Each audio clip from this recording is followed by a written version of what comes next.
Hello folks, welcome to Dunsy's Guitar World. I'm out on location in Edinburgh today. So today's video is about what I would describe as probably my favourite guitar. I'm trying to get myself in the center of the screen there. Probably my favourite guitar. Certainly my favourite guitar that I own just now. Is it my favourite guitar of all time? Perhaps. But first a bit about the intro music. So today the intro music I would guess you'd describe as indie rock. 90s indie rock. Wearing my Mega City 4 t-shirt. So I try and put 3 bits of music in every video I do, like reviewing a guitar, an intro, then a longer bit in the middle, and then a tune at the end. So I was thinking, you know, that's like 3 bits of music for every video. If I do 50 videos a year, that's 150 bits of music.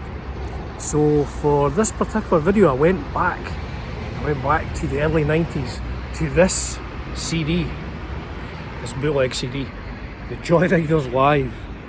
I think like Sweardriver, we were obsessed by American cars, you know. So these are 2 gigs from Edinburgh 1991 and Edinburgh 1992, perhaps not surprisingly, as we were based in Edinburgh. So I think they're both mixing desk tapes. In fact, the second one is from a radio broadcast. But anyway, to my point, what I did was I took some riffs from these songs, from songs that we probably never released at the time. They are songs where Warm, that intro song was a song called Warm, and the middle one is a song called Another Drink, and the end song is Always. Now we never recorded these properly, but I did a version of Warm, like a demo. We did some demos that came, 2 of the songs came out on this compilation album. Vinyl Japan killed the flippers with guitars. The Joyriders. So we demoed 3 songs in the studio for this. King of Gasoline and Why, which are both on this fine compilation album.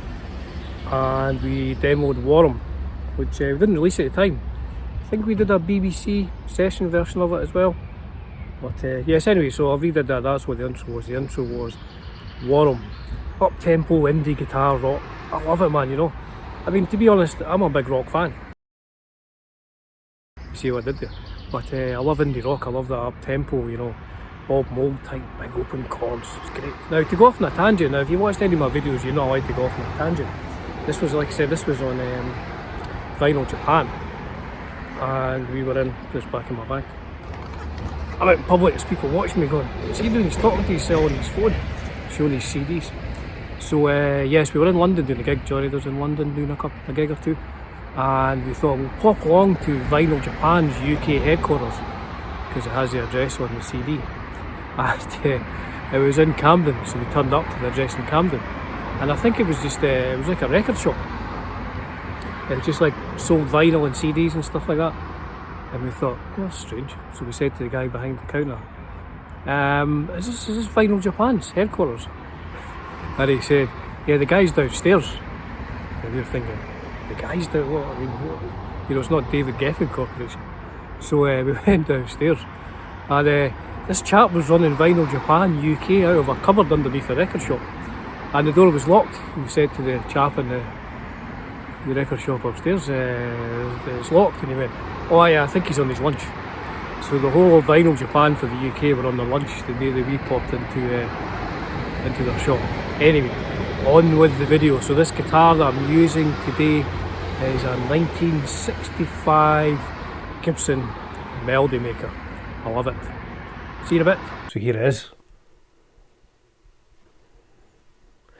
The guitar in question, 1965 Gibson Melody Maker. Now this guitar, believe it or not, this guitar is older than me. I mean, it's just older than me and no more.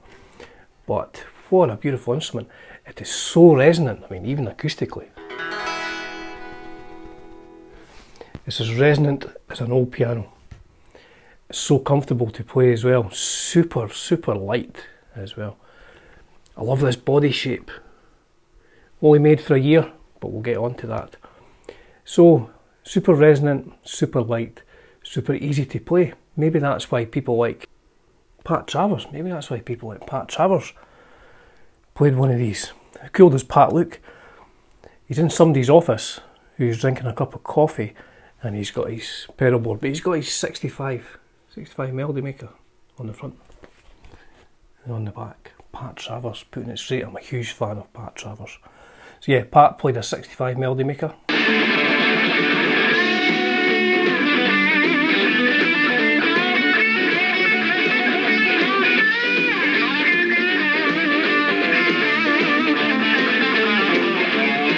Perhaps even more famously for a 65 Melody Maker is Joan Jett. Joan and her white 65 Melody Maker there on the back. Now both of these guitars, you will notice, Pat's and Joan's, have humbuckers. Good mod on these guitars, I have to say. So I think Joan, was that like a velvet brick humbucker in the bridge? So that's cover of Bad Reputation, but she's also on the cover of Album. She's playing on the cover of that album as well. She's playing on the cover of Album.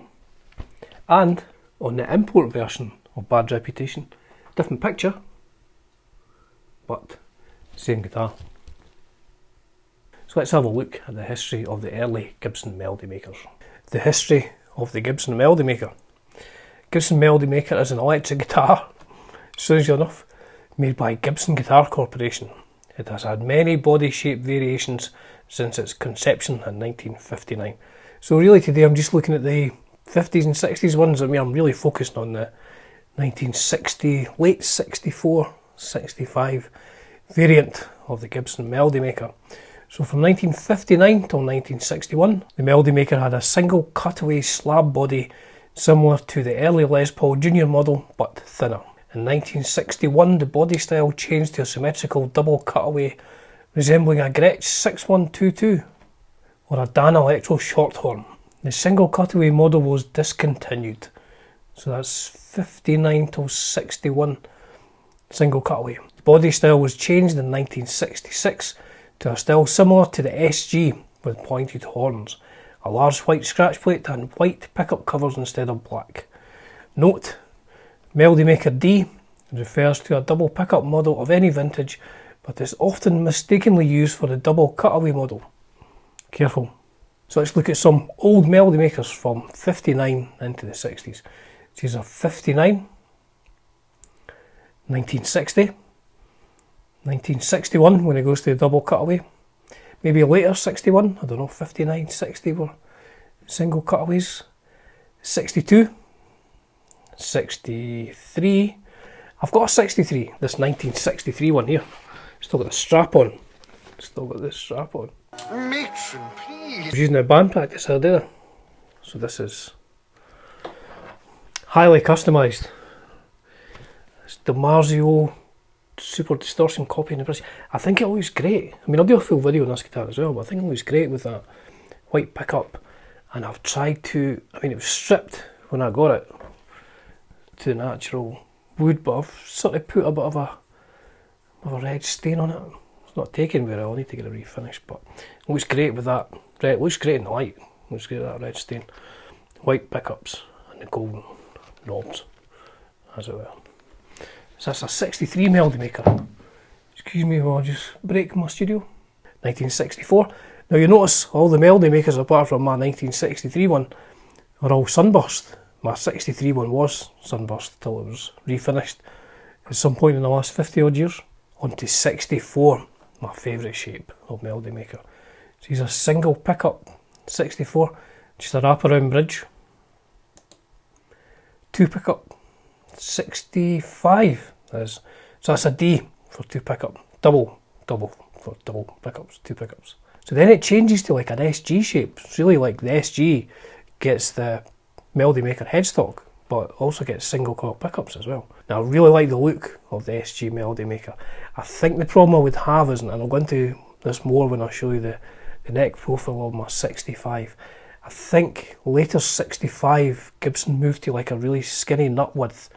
My 72 SG Deluxe, it's got a very skinny nut width and it's quite cramped when you're trying to put your big fat fingers to do chords. And my worry would be if I bought one of these SG Melody Makers that the neck would be unplayable for me. It'd just be too tricky. I could just play bar chords, that'd be about all I could do. But I do like the look of these. So here's a 67. In fact, let's look at a few 67s. Here's a 67. Here's one thing, these Melody Makers are great modern platforms. I mean, they look really nice, you know, original, in the original finish and all the original accoutrements, as they say. But I've seen a lot of people put humbuckers and P90s in them. They're great guitars for that sort of thing. So there's a Melody Maker from 67 with cream humbuckers. Beautiful, natural finish. A red one, oh, I love that. Same colour red as this Cardinal Red, I think that is. Excellent colour red. And they've got these short sort of vibrola tremolo systems on them as well. Like I say, I love the look of these. Oh, pearl and blue. Could be my favourite. Pearl and blue, Cardinal Red. So that's 67 as well. Another 67 single pickup. Again with the single coil pickup. I don't know, maybe a bit too thin for me. 68 pearl and blue again. Is that pearl and blue or Inverness green? Never really sure. I think pearl and blue sort of fades a bit. It's almost greeny. And look at this, 1970, a 12 string. Look at the size of the headstock on that, a 12 string. 1970 Melody Maker. That is rare, I bet. I wager that will cost you a fair penny. Somebody else who's famous for playing mid to late 60s Melody Makers. Nina Gordon from Veruca. Let's look at Nina's Melody Maker. She uses SGs quite a lot, Melody Maker SGs, or SG Melody Makers. That's her 64 or 65 one. Ah, look at that, SG Melody Maker. I think she's got a P90. P90 in the bridge pickup there. Yes. Cool, she's got a cap on the second fret there as well. Looking very pleased. Who wouldn't? Who wouldn't? There's Nina Gordon and Louise Post. Interesting thing, the Cedars Louise. There's a red SG Melody Maker with a what looks like a mini humbucker. Same one. And that's her one with a P90. So there you go, the history of Gibson Melody Makers. So like a few of the guitars you saw in that part of the video, this guitar has also been converted to humbuckers, two 1970s Gibson T-tops. It's also had just had a wraparound tailpiece or perhaps a little vibrola bridge. It's now got the sort of Les Paul one, but this is quite resonant, and I think maybe this is to do with, I don't know, don't quote me on this, there's a bigger gap between the tailpiece and the bridge. It's very resonant. I don't know if that helps or not, perhaps. Now the neck shape on this guitar is just absolutely perfect. Let's have a look at the neck shape.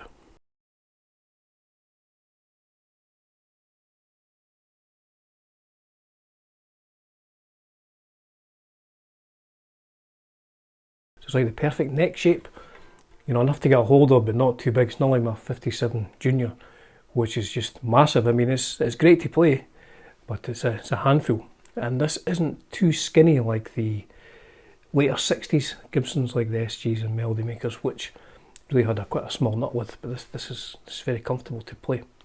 So the sound, how does it sound, Dunsy? Well, in this next bit of the video, this is another old Joyrider song. I took a couple of riffs from it. It was called Another Drink. Now on this one, what I used was, one of my subscribers, Mr. Dave Lewis, sent me this TC Electronic Sustainer. So I used this on the melody line on this song in the last verse part. It's funny, I'd only plugged this in for about 10 minutes and I thought, I wonder how it sounds. I mean, it takes a wee bit getting used to, but it sounded great. Just did the first sort of take of a little melody line. So here's all the sounds from this fine 1965 Gibson Melody Maker.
pretty damn good, I think you'll agree.